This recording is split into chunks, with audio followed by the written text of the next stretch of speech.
हम BBC sports room के साथ आज आपकी खिदमत में फिर से एक मरतबा हाजिर हैं ताज़ा तरीन अपने ब्लॉग के साथ कि आज पाकिस्तान वेस्ट इंडीज़ के खिलाफ तीसरा T20 इंटरनेशनल मैच जीतकर वेस्ट इंडीज़ को 2-1 से सीरीज़ में शिकस्त दे चुका है। नाजरीन, हम आपको बताएं कि लास्ट टाइम पाकिस्तान का बांग्लादेश टूर था और पाकिस्तान ने बांग्लादेश के खिलाफ सीरीज़ जो है वो 1 के मुकाबले में 2 से हारी थी, लेकिन ये सिलसिला ऐसा था, अगर आप पीछे दौरे न्यूजीलैंड में चला जाए तब भी पाकिस्तान जो है वो 4-1 से जो है वो सीरीज़ हारा था। ये पाकिस्तान के लिए एक बड़ा खुशगवार हवा का झोंका है कि नई टीम है और नया कप्तान है जिसकी क़यादत के अंदर पाकिस्तान ने पहली मरतबा जो है वो किसी भी अवे सीरीज़ के अंदर जाकर एक सीरीज़ को जीतने की कोशिश कामयाब की है। नाजरीन, हम आपको बताते चलें कि पाकिस्तान और वेस्ट इंडीज़ के दरमियान आज जब तीसरा T20 इंटरनेशनल जो मैच शुरू हुआ तो पाकिस्तान के दोनों ओपनर साहिबजादा फरहान और साइम अयूब जब बैटिंग के लिए आए तो उनकी बॉडी लैंग्वेज जो थी उससे साफ जाहिर होता था कि आज ये दोनों खिलाड़ी इस सीरीज को जीतने के लिए इस मैच के अंदर अपना भरपूर किरदार जो है वो अदा करेंगे। आज बिल्कुल उन्होंने वैसा ही किया जैसा एक टीम मैनेजमेंट और एक खिलाड़ी के माइंडसेट के अंदर होता है कि अपने मुल्क के लिए खेले और पाकिस्तान को सीरीज जितवाने में अहम किरदार अदा करे।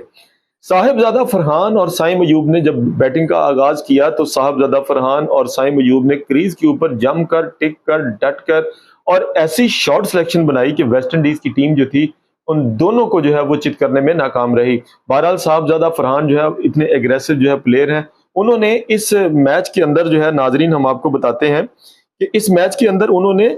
74 रन की इनिंग्स खेली है और 53 बॉलों के ऊपर 139.62 के स्ट्राइक रेट, लेकिन इसके अंदर नाजरीन उन्होंने 5 छक्के और 3 चौके जो है वो लगाए हैं।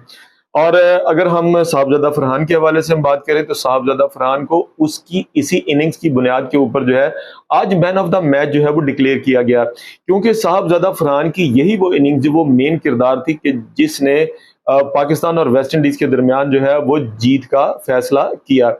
बहरहाल उसके बाद साइम अयूब जो है उन्होंने भी कोई कम क्रीज के ऊपर जमकर जो है वो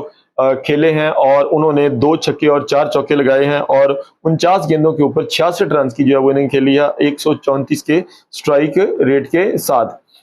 इन दोनों खिलाड़ियों ने पाकिस्तान टीम का टोटल जो है वो इस हद तक पहुंचा दिया कि पाकिस्तान टीम जो थी विनिंग प्रोसेस की तरफ जो है वो बढ़ चुकी थी। पाकिस्तान ने वेस्ट इंडीज को 189 रन का हदफ दिया, जो कि वेस्ट इंडीज के लिए ऐसा लगता था कि वो मुश्किल नहीं है, क्योंकि वेस्ट इंडीज की टीम जो थी वो 14वें ओवर तक नाजरीन इस तरह से पाकिस्तान को ग्राफ के अंदर इस तरह से जो है वो लीड कर रही थी कि ऐसा लगता था कि उनकी टीम जो है वो पाकिस्तान को इस तीसरे T20 इंटरनेशनल में जो है वो हरा कर दम लेगी। लेकिन फिर क्या होता है कि नाजरीन के पाकिस्तान का एक ऐसा मिस्ट्री स्पिनर जिसके बारे में हम अक्सर बयान करते हैं कि ये सईद अजमल जादूगर स्पिनर के बाद ऐसा स्पिनर जो है वो पाकिस्तान के हिस्से में आया है कि जिसकी बॉलिंग से सामने खेलने वाला जो है वो जिच हो जाता है, परेशान हो जाता है और फिर गलती करके जो है वो अपनी विकेट जो है वो गवा बैठता है। हम लाजमी तौर पर आप हमारी बात समझ गए हो कि हम पिछले 3 ब्लॉग से जो है कुछ खिलाड़ी इस सुफियान मुकीम की बात हम कर रहे हैं कि सुफियान मुकीम ने आज तीसरे मैच के अंदर भी नाजरीन 4 ओवर्स के अंदर जो है वो 20 रन दिए हैं और एक खिलाड़ी उन्होंने चटकाया भी है। अगर हम सुफियान मुकीम के ओवरऑल तीनों T20s की बॉलिंग का जायजा लें तो आप सुनकर हैरान होंगे कि उन्होंने तीनों मैचेस के अंदर पहले में 20 रन दिए, दूसरे में 19 रन दिए और तीसरे में भी उन्होंने सिर्फ 20 रन दिए नाजरीन। और इन 12 ओवर्स के अंदर जो है वो उन्होंने सिर्फ 59 रन का स्कोर दिया। आज की बड़ी खास बात जो मैं करना चाह रहा हूं सुफियान मुकीम के हवाले से, आगा सलमान के हवाले से, आगा सलमान को जब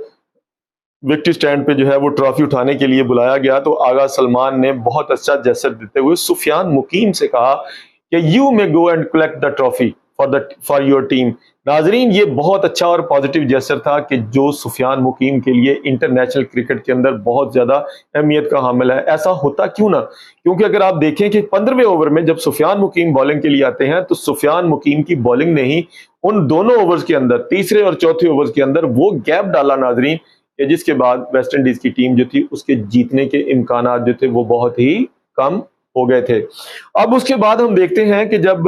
वेस्ट इंडीज की तरफ से जब ओपनिंग बैट्समैन उन्होंने जोसेफ एंड्रयू जो हैं वो 15 गेंदों पर 24 रन बना चुके थे, तो हारिस रऊफ ने उनका कैच जो है वो हसन अली के हाथों करवाया और उनका स्टाइल जो था वो बहुत ही ज्यादा देखने वाला था। उन्होंने वेस्ट इंडीज की सरजमीन पर वेस्ट इंडीज वाला जेस्चर, वेस्ट इंडीज वाली जुबिलेशन अपनाकर जो है वो खिलाड़ियों को और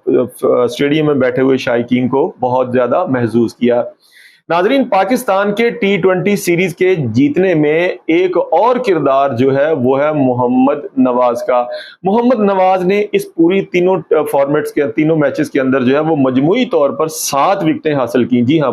मजमूई तौर पर 7 विकेटें हासिल करके उनको मैन ऑफ द सीरीज का टाइटल जो है वो दिया गया। आज की इस विन के अंदर अगर हम ये कहें कि ये एक पूरी टीम एफर्ट थी, और इस टीम एफर्ट के अंदर आज हमें ऐसा लगा कि आगा सलमान जो है वो मुकम्मल तौर पर जो था उनके अंदर कप्तानी का सॉफ्टवेयर जो है वो अपडेट हो चुका था, और वो ज़हनी तौर पर हमें फ्री लग रहे थे कहां पर किस बॉलर को लाना है और किस जगह पर उसको यूटिलाइज करना है और कहां से विकेट निकालनी है। आगा सलमान अगर अपनी इन चीजों को अपडेट करते रहेंगे तो मुझे उम्मीद है कि आगा सलमान की कप्तानी के अंदर जो है वो बेहतर निखार आना शुरू हो जाएगा। नाजरीन, वेस्ट इंडीज की टीम अगरचे बहुत अच्छा खेली है, लेकिन उन्होंने 13 रन से पाकिस्तान से जो शिकस्त खाई है ना नाजरीन, वो फर्क जो है वो सिर्फ और सिर्फ जो है वो किसका, कि जो सुफियान मुकीम ने जो जोसेफ को आउट किया था वो पीछे,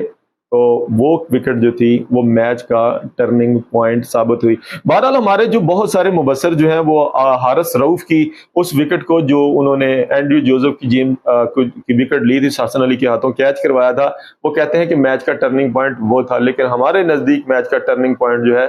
ये वाली विकेट थी जो सुफियान मुकीम ने पीछे विकेटों के चटकाई थी। और उस वक्त जो है वो अगर उनकी विकेट जो है वो ना उड़ाते नाजरीन, 40 रन पे एथेंस की विकेट 40 रन पे 60 रन जो है वो 40 गेंदों पे 60 रन बना चुके थे। अगर उस वक्त सुफियान मुकीम उनकी विकेट ना उड़ाते तो हो सकता है कि पाकिस्तान आज के लिए नतीजा जो है वो मुख्तलिफ होता। बहरहाल 8 तारीख से पाकिस्तान के लिए एक नया महाज, एक नया इम्तहान कप्तान मोहम्मद रिजवान बाबर आजम के लिए कि 8 अगस्त से जो है वो ओडीआई का सिलसिला शुरू हो रहा है। देखते हैं कि मोहम्मद रिजवान जो है विन और लन की सिचुएशन से बाहर निकलते हैं या नहीं। बाबर आजम जो है वो अपनी स्ट्राइक रेट को बेहतर करते हैं कि जारहाना इनिंग्स जो है वो खेलते हैं या नहीं खेलते। माइक हैसन ने जो बाबर आजम पे काम किया है उसका रिजल्ट जो है वो क्या निकलेगा। तो नाजरीन, हम आपसे आज्ञा लेते हुए पहले फिर एक मरतबा पाकिस्तान पूरी टीम को, कप्तान को और टीम मैनेजमेंट को, खुसूसी तौर पर पाकिस्तान को आज की इस सीरीज की फतह के ऊपर जो है वो दिल की गहराइयों से मुबारकबाद देते हैं। अगर आपको हमारा आज का व्लॉग जो है वो पसंद आया है, इसको लाइक कर लीजिए, हमारे चैनल को, पर आप नए हैं तो इसको जो है वो सब्सक्राइब कर लीजिए।